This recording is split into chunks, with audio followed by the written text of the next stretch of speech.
bainahu wa baina al-qiblah, sesungguhnya Tuhannya antara dia dan di antara al-qiblah.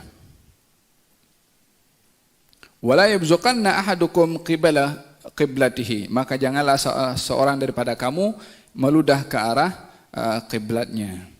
Terjadi perbezaan pandangan ulama. Larangan meludah, baik itu kahak atau itu ludah ataupun itu sedikit saja daripada percikan ludah, adakah ianya larangan haram atau larangan makruh?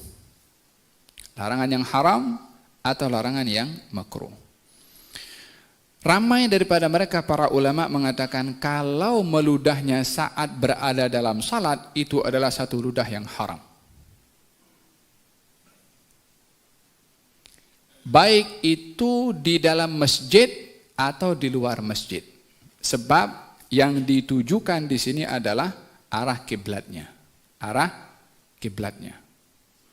Kalaupun di luar masjid tetap dia menghadap kepada al-qiblah, kalau meludah pun ke hadapan, maksudnya meludah ke arah al-qiblah. Apatah lagi di masjid adalah merupakan satu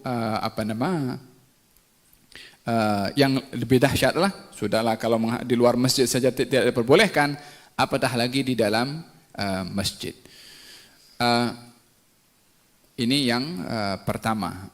Adapun bila mana di luar masjid, tidak berada dalam keadaan as-salah. Kalau tadi dalam salat, baik dalam masjid atau di luar masjid adalah satu kesalahan atau satu perbuatan dosa bila mana meludahnya ke hadapan karena ianya adalah arah kepada al-qiblah. Dan di sini diingatkan tentang kehormatan kiblat yang perlu untuk dihormati. Tentang arah al-qiblah yang perlu untuk dihormati, kehormatan arah tersebut. Oleh sebab itu, dalam keadaan-keadaan tertentu kita digalakkan untuk menghadap kepada al-qiblah. Ketika membaca Al-Quranul Karim, ketika berdoa, ketika hendak tidur, ketika seorang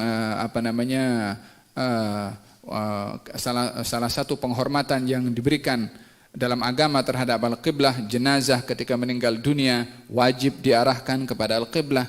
Bahkan digali kubur bila mana jenazah diarahkan kepada selain qiblah, digali untuk dihadapkan kepada al-qiblah sebagai penghormatan kepada arah al-qiblah tersebut. Demikian kehormatan qiblat itu dihormati dalam hal-hal yang baik seperti mana saya sebutkan sebentar tadi. Adapun bila mana seorang meludah di luar masjid dan tidak berada dalam keadaan as-salah, maka hendaklah dia menghormati arah hadapan dan arah kanan, yakni tidak meludah ke hadapan dan juga tidak meludah ke sebelah kanan dengan beberapa sebab. Adapun hadapan sebagaimana saya katakan tadi, adapun sebelah kanan adalah karena arah kanan ini adalah arah yang baik. Bahkan juga malaikat yang mencatat kebaikan adalah berada di sebelah kanan. Menghormati arah kanan karena arah itu arah yang baik disebabkan oleh karena juga sebelah kanan itu tempat malaikat yang mencatat kebaikan. Seseorang bila mana meludah ataupun bersin ataupun nak membuang satu kotoran daripada mulutnya, hendaklah tidak ke arah sebelah kanan.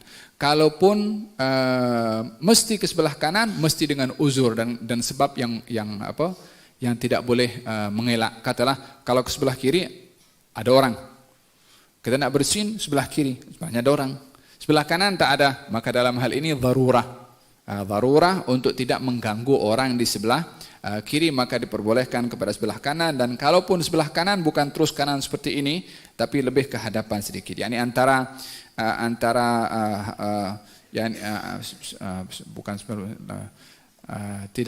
bukan 90 derajat lah di antara sebelah kanan dan hadapan, tengah-tengah situ, supaya tidak ke hadapan dan juga tidak ke sebelah kanan.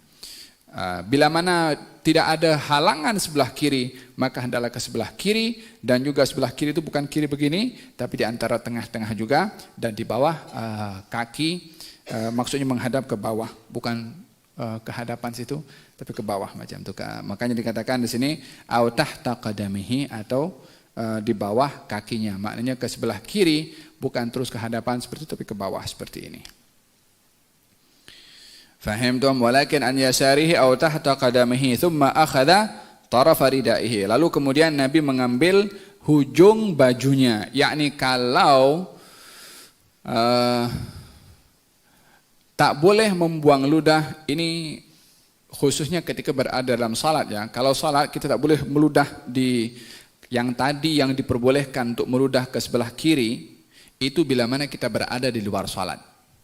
Tetapi ketika berada dalam salat maka kita tidak boleh meludah termasuk ke sebelah kiri. Lalu bagaimana? Disuruh ambil kain yang dipakai selendang itu. Lalu dibuka seperti ini. Dan dikeluarkan ludah yang akan diludahkan kemudian digosok. Apa tujuannya? Supaya tidak, kalau kahak lebih-lebih lagi kemudian boleh dia mengalir dan jatuh ke bawah nanti. Tapi kalau digosok maka dia tak akan mungkin jatuh ke bawah. Tujuannya adalah untuk menjaga kehormatan dan kesucian masjid. Faham tom? Idzan dalam hal ini baginda Rasulullah SAW, subhanallah, cara meludah pun diajar. Tak lengkap macam mana agama ini. Meludah saja diajar. Untuk menghormati arah kiblat, menghormati arah sebelah kanan. Juga menghormati sebelah kiri. Sebelah kiri ini pun ada malaikat juga, walaupun catat yang tak baik, tapi ini malaikat juga. Ya, ini bukan kiri langsung, tapi tengah-tengah sini, di bawah. Makanya dikatakan di bawah kakinya. Ya, ini hadapan sebelah sini kan. Kalau begini, di tanah kaki sebelah sini. Maknanya antara kiri dan hadapan, tengah-tengah itu ke arah kakinya. Ini bila mana di luar salat. Bila mana di luar salat. Bila mana hendak salat dalam masjid khususnya adalah tidak meludah ke bawah, tapi dibuka kainnya, kemudian ludahlah di situ. Kalau mungkin kalau ada sapu tangan, kalau ada tisu, apa sajalah. Yang penting usahakan ludah itu ketika salat tidak jatuh ke atau tidak meludah ke masjid atau tempat as-salat. Walakin an yasarihi aw tahta qadamihi thumma akhadha tarafa ridaihi fabasaqa fihi thumma radda ba'dahu ala ba'din, yang dikembalikan diusap oleh faqala aw yaf'alu hakadha.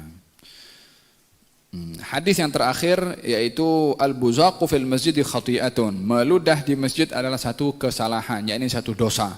Wa kafaratuha, kafarahnya adalah dafnuha, yakni menutup dengan tanah atau menguburkan ludah tersebut. Apa maksud menguburkan di sini? Maksud menguburkan adalah membersihkan ludah itu, baik dengan menggali tanah masjid itu sendiri untuk menutupi kepada ludah tadi, atau mengambil sesuatu untuk membersihkan ludah tersebut dan dibuang di luar. Itu pun bahagian daripada kafarah akan kesalahan dan dosa orang yang meludah di masjid. Artinya kalau orang meludah di masjid tanpa dibersihkan ludahnya daripada masjid, maka dia termasuk daripada orang yang melakukan satu kesalahan dan satu dosa. Walaupun ia sekedar ludah, tetapi karena di tempat yang dimuliakan, dan ini menunjukkan kehormatan masjid, supaya masjid dihormati daripada perkara-perkara yang tidak sopan untuk dilakukan di masjid. Walaupun meludah itu, apalagi kahak, ya kan, mesti kita